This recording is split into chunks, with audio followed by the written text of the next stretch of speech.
আমার যে এত কষ্ট,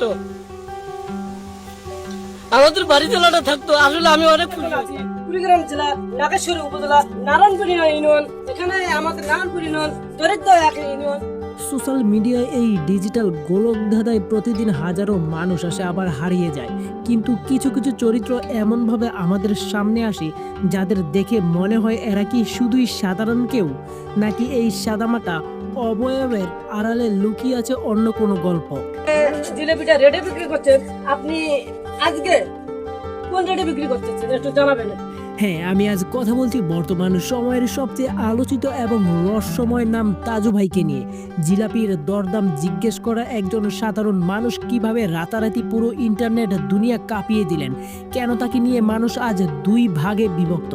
আজ আমরা তাজু ভাইয়ের সেই রহস্যের জাল ছিঁড়ে দেখব তার আসল পরিচয়। তবে তার আগে আমরা তার হাতে থাকা মোবাইল ফোন এবং মাইক্রোফোন এবং কে তাকে ভিডিও করে দিচ্ছে সেই সব জানবো। ভিডিও শুরু করার আগে চ্যানেলটি অবশ্যই সাবস্ক্রাইব করে আমাদের পাশে থাকুন। চলুন শুরু করি। বৃষ্টি আসে তাহলে এই রাস্তাতে পানি এসে এখানে ভাঙা চূড়া মাটি পড়ে। তাজু ভাই আসলে প্রমাণ করে দিয়েছেন যে ভাইরাল হওয়ার জন্য কয়েক লাখ টাকার সেটআপ প্রয়োজন নেই, প্রয়োজন শুধু সাহস আর নিজের উপর বিশ্বাস।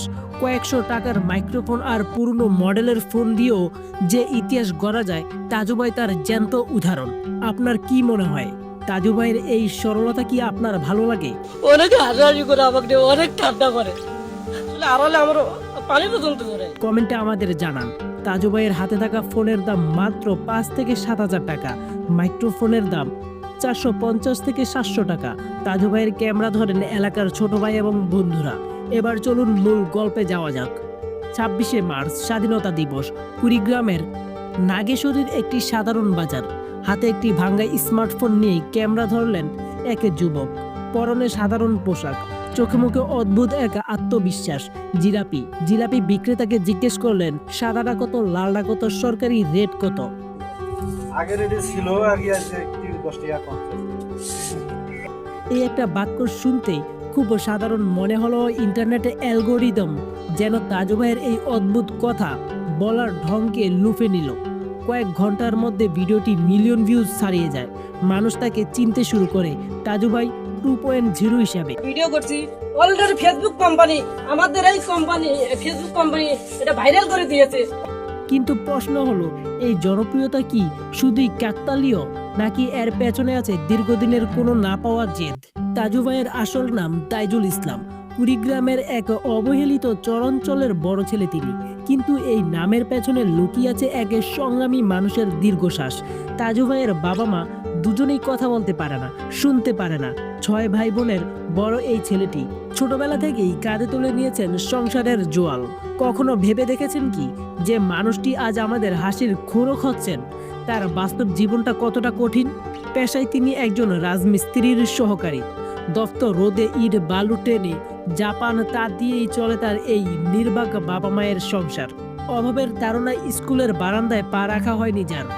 তিনি আজ ডিজিটাল স্ক্রিনে সবার প্রিয় তাজু ভাই। তবে তাজু ভাইকে ঘিরে রহস্যটা অন্য জায়গায়।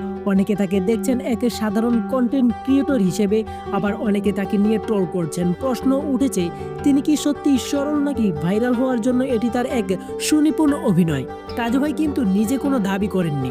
তিনি বলেন, আমি সাংবাদিক নই, আমি শুধু আমার এলাকার অবহেলিত মানুষের কথা বলতে চাই। কিন্তু তার এই অদ্ভুত প্রশ্ন করার ভঙ্গি কি কোনো নীরব প্রতিবাদ? জিলাপির সরকারি রেট খোঁজা কি আসলে আমাদের সমাজের দুর্নীতিকে তোলা কোনো ইঙ্গিত? এই রহস্যের উত্তরে হয়তো এক একজনের কাছে এক এক রকম, কিন্তু একটা সত্য অস্বীকার করার উপায় নেই। তাজু ভাই আজ আমাদের চোখে আঙ্গুল দিয়ে দেখিয়ে দিয়েছেন, স্টার হওয়ার জন্য দামি ক্যামেরা নয়, বরং অদ্ভুত এক সাহস আর সারল্যই যথেষ্ট। তাজু ভাই হয়তো কাল হারিয়ে যাবেন, হয়তো থেকে যাবেন আরো বড় কোনো পরিচয়ে, কিন্তু তার এই ভাইরাল হওয়ার গল্প আমাদের মনে করিয়ে দেয়, মানুষের জীবনের প্রতিটি বাকি লুকিয়ে থাকে এক একটা সিনেমা। আপনি কি মনে করেন, তাজু ভাই কি শুধুই একজন ভাইরাল ব্যক্তি, নাকি তিনি আমাদের সমাজের এক লুকানো দর্পণ? কমেন্টে আপনার মতামত জানান। আজ এই পর্যন্তই, দেখা হবে পরবর্তী কোনো রহস্যময় গল্প নিয়ে। ধন্যবাদ সবাইকে।